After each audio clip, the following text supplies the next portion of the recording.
Hello again, everyone. Edwin Learnard back once again.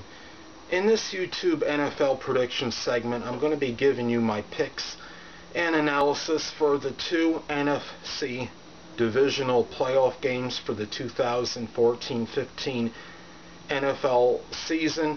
And the first thing I want to get at is, before I even make the picks and analysis, I want to say, people, I'm sorry for not answering the few comments that are left on the page. I haven't had a lot of motivation or incentive to do certain things lately. I'm not getting an overabundance of views. I know that's not really an excuse, but I'm just, it's getting to the point where the views are diminishing week in, week out. I'm skeptical as far as whether I'm even going to do this next season, because I don't know if I could really justify the work, the analysis that's put into this to really keep doing it. But I will finish it this year, of course. I mean, it'd be kind of silly to stop doing it with a few weeks left in the season or whatever. So anyway, people, let me give you my first game, Seattle and Carolina. I know, don't be flabbergasted or in a state of shock.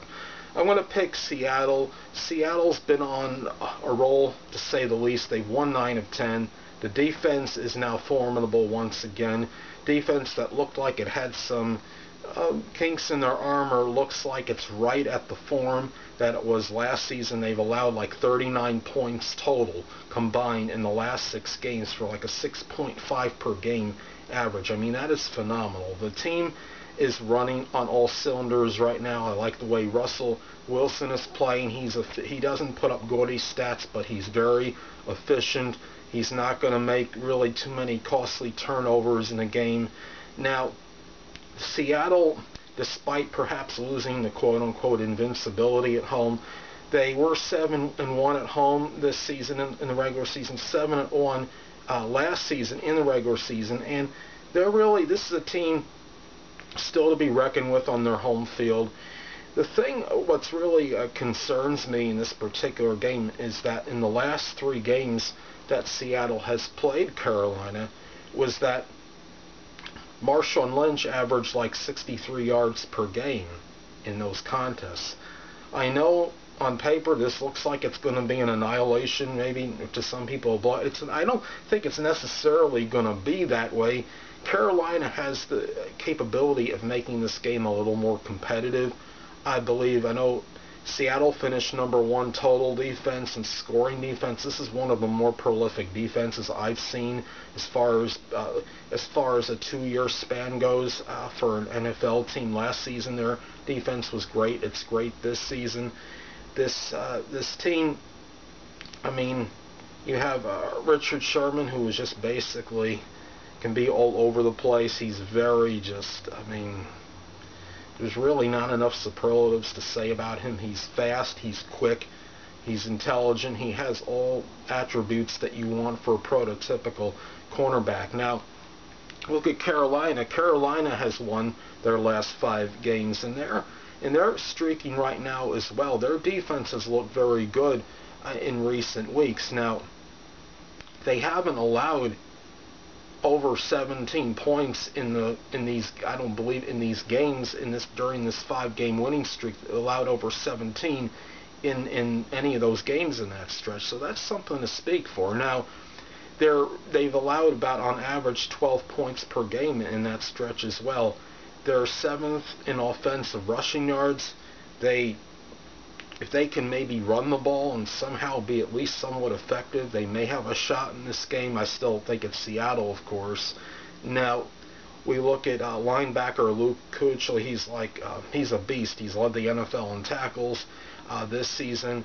The team did actually finish 10th in total defense, so it was something where they've kind of gone. The defense has been a little under the radar, and it seemed like when they incorporated the rookies, trying to think, Trey, I don't know if it's Trey Boston, I think is one name, and they had another one, and they managed to, ever since putting them into the lineup, they have really been, the defense has really been superb, and this could be a game where it might actually not be a whole lot of scoring. But that being said, Seattle, defending Super Bowl champions, being at home, I do like the Seahawks to prevail in this one.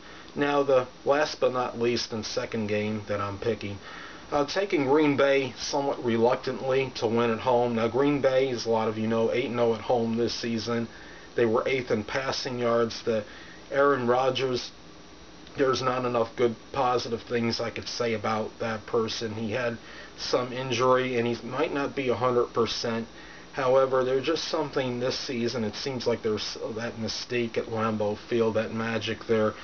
The last, in every victory Green Bay has had this season, they've had 20-plus points in all of them. So it's safe to say and very conceivable to think that if Green Bay wins, obviously they're going to have at least 20 points in this game. I see the game being something like 27-20 Green Bay in this game.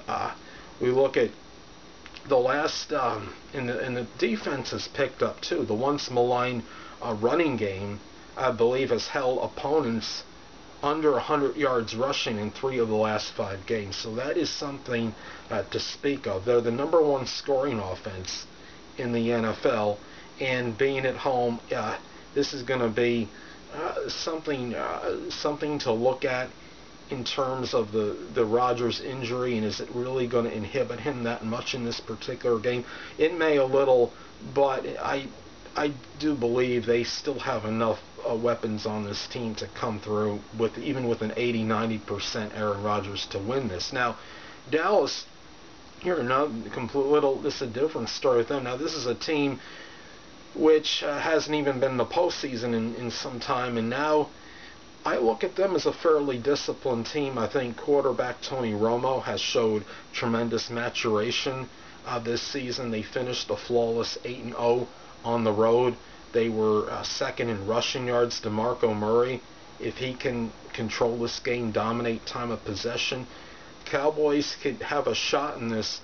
Now, Dallas actually was #1 in the regular season in time of possession. Nearly 55% of the game on average, they held on to the ball. So the key for them is going to be able to control it. They're going to be probably homing in on DeMarco Murray. So obviously Tony Romo will have to step up and play one of his best games, I would believe, in order for the Cowboys to conquer Green Bay.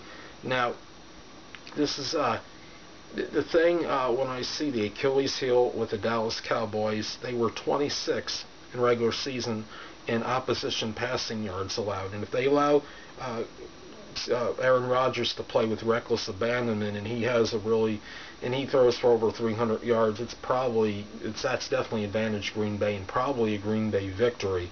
So can they contain him? Are they going to be able to maybe put some pressure on him and force him to run a little bit? If he's not 100%, then maybe that's going to be the key to maybe run a few more blitzes against Aaron Rodgers. Dallas also was 5th in scoring offense this season at 29.2 points per game. They allowed 22.0 points per game, and the Green Bay Packers allowed a similar number. So as far as the offense, the scoring offense, scoring defense averages, these two teams are very close to each other. So, like I said, I look for something like a 27-20 victory for Green Bay in this one. And anyway, people, let me just go to the monitor real quick on my computer screen and just give you a quick rundown of the robust 2 games I'm picking in this video. So just hold on momentarily.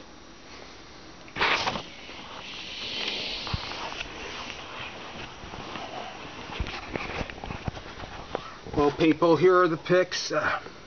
2014-15 NFC Divisional Round playoff predictions. Home team in caps: Seattle over Carolina and Green Bay over Dallas.